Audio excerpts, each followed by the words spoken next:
February 24, 1955, Stephen Paul Jobs was born to an unwed graduate student in San Francisco, California. 1 week later, a decision was made to put the baby up for adoption. The baby was actually named by his adoptive parents, Paul and Clara Jobs. Early schooling revealed Jobs to be a problem child, often bored with school routine. At an early age, Jobs found his interest in electronics fueled by rich opportunities that existed in the Bay Area, including an important exposure to Hewlett-Packard. During high school, Jobs met the future co-founder of Apple Computer, Steve Wozniak, who at the time was working at Hewlett-Packard. Out of respect for his birth mother's wishes, Jobs enrolled at Reed College in Portland, Oregon, after finishing high school. He quickly realized his overwhelming interest in electronics and promptly dropped out of college after only 1 semester. He returned to the Bay Area to start a job as a technician at Atari Incorporated, riding the initial wave of enthusiasm for video gaming. Jobs and Wozniak regularly attended meetings of the Homebrew Computer Club, founded to make computers more accessible to everyone. Wozniak had created a computer for his own use and demonstrated its capabilities to the Homebrew Club members. While Wozniak only had the vision of a hobbyist, Jobs saw a business potential for Wozniak's handmade circuit board. Jobs convinced Wozniak to become his business partner, and Apple Computer was founded on April 1, 1976. Jobs felt that there was a market for an assembled computer, one that would allow users to go beyond hardware design in order to explore programming. This vision led to the birth of personal computing when the Apple II computer was released in 1977. The Apple II computer was a huge success for Jobs. During its production lifespan, over 2 million units were sold, and it became the standard for personal computing, particularly in the educational market. The Apple II was extremely popular in businesses after the 1979 introduction of VisiCalc, the first software spreadsheet program. In December of 1980, initial public offering of stock in Apple Computer made Steve Jobs a multi-millionaire. I was worth about over $1 million when I was 23, and over $10 million when I was 24, and over $100 million when I was 25. And it wasn't that important. In 1981, IBM entered the personal computing market and began to offer real competition for the Apple II. Jobs poured time and resources into the evolution of a graphical user interface pioneered by Xerox PARC. I was so blinded by the first thing they showed me, which was the graphical user interface.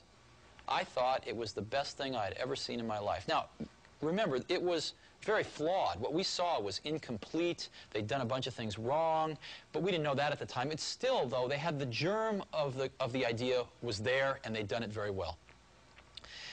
And within, 10 minutes, it was obvious to me that all computers would work like this. The early manifestation of this effort was a computer called Lisa, a technical success but a sales flop. It did, however, serve as a forerunner of Macintosh.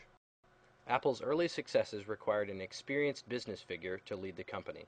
Jobs himself hand-picked Pepsi executive John Scully to lead Apple. And then he looked up at me and just stared at me with this stare that only Steve Jobs has. And he said, "Do you want to sell sugar water for the rest of your life? Or do you want to come with me and change the world?" And I just gulped. While Scully ran the business, Jobs concentrated solely on the Macintosh project. Learning from mistakes made with the Lisa project, Apple and Jobs refined the user interface and created an affordable, compact, and stylish computer for the rest of us. Macintosh debuted on January 24, 1984, with a spectacular Super Bowl commercial and much fanfare. The commercial is viewed by many as the best television advertisement of all time. At a price of $2,500, the Macintosh was an affordable computer, although more expensive than the available IBM alternatives. The Macintosh's radically different graphical user interface and mouse met with some early success. Customers loved the interface, but the availability of software on the new platform was a critical issue, with many software companies preferring to write for the IBM computer market. Software availability quickly became a limiting factor for the Macintosh. By the beginning of 1985, Macintosh sales declined from the initial successes. It didn't do very much. We had Mac Paint and Mac Write were our only applications. And the market started to figure this out. By the end of the year, people said, well, maybe the IBM PC isn't as easy to use or is not as attractive as the Macintosh, but it actually does something which we want to be able to do: spreadsheets, word processing, and database. Internal power struggles at Apple eventually led to a decision from the board of directors to back Scully and his plans for the company. Jobs was so upset by these events that he sold all but one share of his Apple stock and eventually left the company. What can I say? I hired the wrong guy. That was Scully? Yeah. And he destroyed everything I'd spent 10 years working for.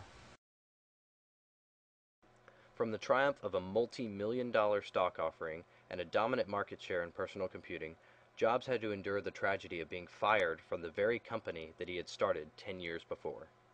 Jobs said at the time, "I feel like somebody just punched me in the stomach and knocked all my wind out. I'm only 30 years old and I want to have a chance to continue creating things. I know I've got at least one more great computer in me, and Apple is not going to give me a chance to do that." After leaving Apple, Jobs pursued other interests both in computing and in graphical design. He purchased a digital imaging graphics group from Lucasfilm for $5 million and later renamed it Pixar. He also founded a computer company called Next and began to work on an advanced computer operating system with enhancements beyond any found on the Macintosh. In 1986, Pixar's primary product was a high-end computer system that had only a handful of customers. One of their customers, however, was Walt Disney Feature Animation. It was only after inking a $26 million deal with Disney for the production of a computer-animated film that the company hit their stride. Jobs is quoted as saying of the Pixar film Toy Story, "We believe it's the biggest advance in animation since Walt Disney started it all with the release of Snow White 50 years ago." Next Computer similarly had a small but influential customer base. Using the very stable Unix operating system as a foundation, Next created a computer environment that allowed users to easily create their own software programs. As a matter of fact, the original developer of the World Wide Web did so on a Next computer. Jobs emphasized elegance of design both for the software and the hardware it ran on. Although its expensive price tag limited its user base, it is important to realize that Jobs was actually designing the software that would eventually become the advanced OS X for a new age of Macintosh computers. By 1996, Apple's market share continued to decline, in part due to the lack of innovation during Jobs' absence. The success of Windows 95 had further eroded Apple's market share and emphasized the aging nature of the Macintosh operating system. Knowing that the Macintosh needed a complete overhaul of their current operating system, Apple considered 4 different candidates: Sun, BOS, Next, and even Microsoft. In the end, Apple made the decision to buy Next for over $400 million, and in the process they brought Jobs back to Apple after an 11-year absence. Soon after returning to Apple, Steve Jobs was appointed CEO of the company. The advanced operating system acquired from Next became the new Mac OS X. Elegant but simple hardware designs followed, including the introduction of the iMac and iBook, plus various software packages, all carrying the i prefix: iMovie, iTunes, iPhoto, and others. Perhaps Jobs' greatest achievement in recent times has been the 2001 introduction of the iPod. It became a runaway success for Apple with over 67 million units sold and a current market share hovering around 70%. In recent years, the success of the iPod has even created a halo effect for Macintosh sales. Users happy with their iPods have proven more likely to consider a Macintosh when buying a computer. Some critics have suggested that Jobs has changed the focus of Apple Computer by branching out into digital media. Instead, it appears that the iPod project has ultimately provided support for the Macintosh. Steve Jobs and his life with Apple Computer exemplify early triumphs, an eventual tragedy, and ultimately a success story highlighted by an intense inner drive. From a startup company operating out of his garage, he built a company worth millions of dollars, and literally created the home computer market. Driven by innovation and an insistence on excellence, Macintosh was born. In a boardroom maneuver, all was lost and his company was taken from him, but it languished without his guidance. Jobs never let up and continued to notch important successes while away from Apple. His triumphant return to Apple signaled a new beginning for the company and has launched it on an upward spiral of success.